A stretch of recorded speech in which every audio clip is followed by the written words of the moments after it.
friends, it's me, Jenna with the White Witch Parlor, and today I want to go over a little bit of the magic of rose. Rose is such not only a beautiful flower that just adorns our dining room tables and our altars and all other kinds of things, but it really brings in this beautiful love energy, and it's so beautiful. It reminds us of our innocence and just falling in love for the first time, and that is basically what rose is in a nutshell. Although you can use it for many different spells, you can use it also on yourself for self-love, because that is the most important love you can have. And it is not until you can achieve self-love that you will attract the love that you're looking for in your life. So on this wonderful February vibe of love and the season of love and everyone just giving each other extra love, I want to focus the energy on that. So we're going to talk a little bit about rose and how to use it in your spell casting and magical practices. So we obviously know that rose is also associated with sensuality and lust, because it is given to our lovers. When we want to give them a gift, we usually bring flowers and maybe some chocolates, and all that is great, but we forget about the fact that it also has these wonderful properties associated with dreams, and it really brings such a calmness to us, and it helps us to really foresee the future and to better tap into prophetic dreaming. Through these energies, you find more peace and joy in your life because you feel like you have a grasp on what is happening in your life and how to conquer it and take it on. With this prophetic dreaming, it's also a great herb to incorporate into your divination practices because it's working from a place of love. So this is also great if you're new into witchery and you're wanting to focus more on divination practices, but you have a little bit of fear within you, maybe because of your upbringings or something within you feels like it's bad or dark or scary. Then try incorporating some rosebud or roses into your divination practices, because it brings about that love energy. It's very close in energy to rose quartz, so you're bringing in love and you're kind of washing away any of that like fear and doubt, because it's all about joy and peace and love. And so if you're working on and advancing in those practices, but you've been holding yourself back because of fear, try a little bit of rosebud tea before your practices. See if that helps calm your nerves and kind of gets you in an elevated state of pure love, so that you're working from that place of love. And that can go for any of your spell castings as well. This should help you advance somewhat rapidly, because then once you tap into that state of love and awareness of self-love, you begin to just blossom and really transform like a full butterfly of spiritual growth.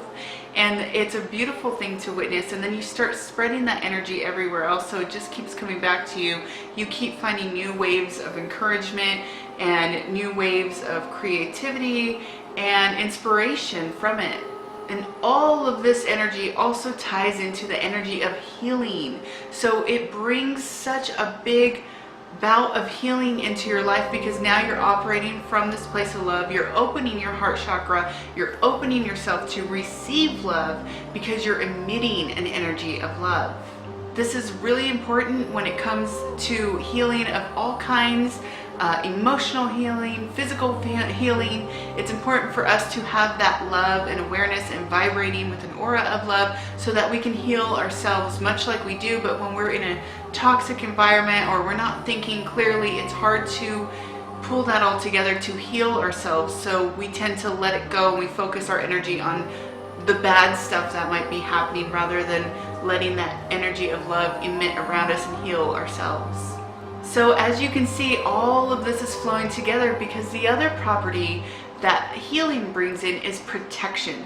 Because once you learn to raise your vibration into this energy of love and emit love, you're healing yourself from that. And through healing yourself, you're greatening the strength of your aura, and you're becoming more protected. Psychic energy can attack you, but when you have that strong protective aura around you, especially if you are an empath, you will be able to just constantly surround yourself from negative energy and just shield everything, block everything, and you'll be a good strong wall of protection around you because you've tapped into this love energy. And so this is why the love energy is so important. This is why it's also so important to incorporate rosebud or rose quartz into your practices. Even if it is a protection spell, just add a little dash of rosebuds into any spell really, because it always is going to help you operate at a space of love. And this can go too with banishment spells, because you're wishing the other person well. If you're cutting the cord from someone,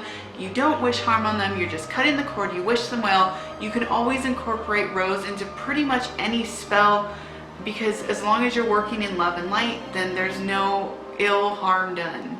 And so to tie all of that together, this raises your vibrations, meaning you will have good luck. It brings good luck in all things, because you're, again, emitting that love, you're going to be receiving it.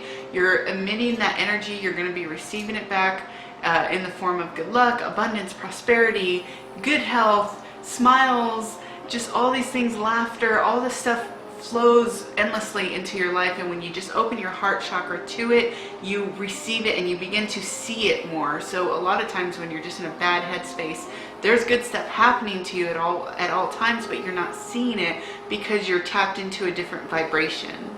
So this is going to bring us all the way back to the main thing that most people associate roses with is sensuality, that kundalini energy, opening your root chakra, tapping into that stability and that foundation and just that grounding energy and just feeling really powerful. And that's really important to have that chakra really connected as well, because you cannot move fluidly through life if you feel a disconnect.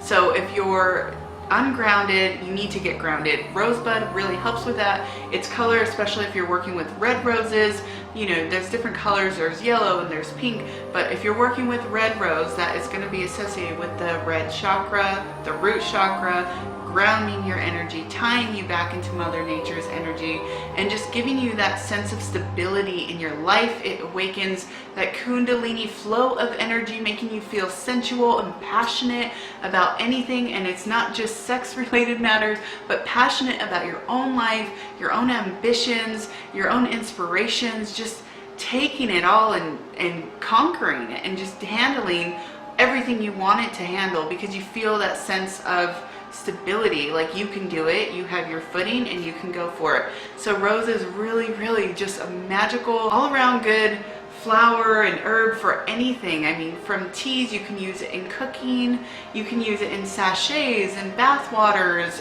in makeup products, and so many different things. You can add flowers to a sachet of rosebuds to the bottom of your bed to bring a little sensual activity to the bedroom. You can add it to your yoga practice to bring more self-love and awareness. You can use it in so many different ways. It's just a really beautiful thing, and it smells good too. You can make incense out of it that really helps raise that love vibration, especially if you're going to do any kind of self-healing meditations or spellcraft. That's a wonderful way to start it, with some rosebud, just to really bring in that energy tenfold and make it a really light, airy, floral vibe in the space. So it's a really good way to incorporate all that energy into your life. One thing roses tend to do for us is they build trust, because they help us to soften our energy a little bit and we open ourselves up to trusting. So it is a symbol of trust. And so a flower sometimes can be seen in a courtroom. I believe old Victorian era courthouses used to put embellishments of roses on the ceiling or in the wall decor to bring in that element of trust. So it's also tied into the justice system, and you know, women always can adorn themselves with roses, or the scent, or any feminine energy. It can just bring in that scent of rose, and people just feel like they know that scent so well. It's a trusting, soft, gentle scent, and that's the biggest part of embracing that trust is the gentle energy. It's not hard, it's not heavy, it's not dominant, it's very soft and gentle. So if you're trying to tap into that feminine energy or qualities, that's a great way to associate that into your life as well. It reminds us of our innocence, and it's associated with the element of water, allowing us to better flow with energy, just like I previously spoke about how everything was just flowing together. It was like a domino effect. You start with one thing with rose and it just domino effects into all these good things in your life. So it is very much tied to water, and it's also tied to Venus, the feminine energy, that powerful womanhood and empowerment. Of course, it's also an aphrodisiac, and the scent just allures people. So you can also use this with psychic love, and maybe finding your twin flame and putting that out there to find that energy and working on yourself as well. And because roses are so associated to feminine energy, it really helps with headaches and menstrual cramping, and anytime you're going through that time of the month and your special time syncing with the moon, it's a really beautiful time to incorporate rosebud into your meditation practices, or maybe even putting a sachet under your pillow to better connect with the lunar cycle and your own cycles, and relieving any of that pain from like headaches or cramping in the body, or just ailments that are not too fun around that time.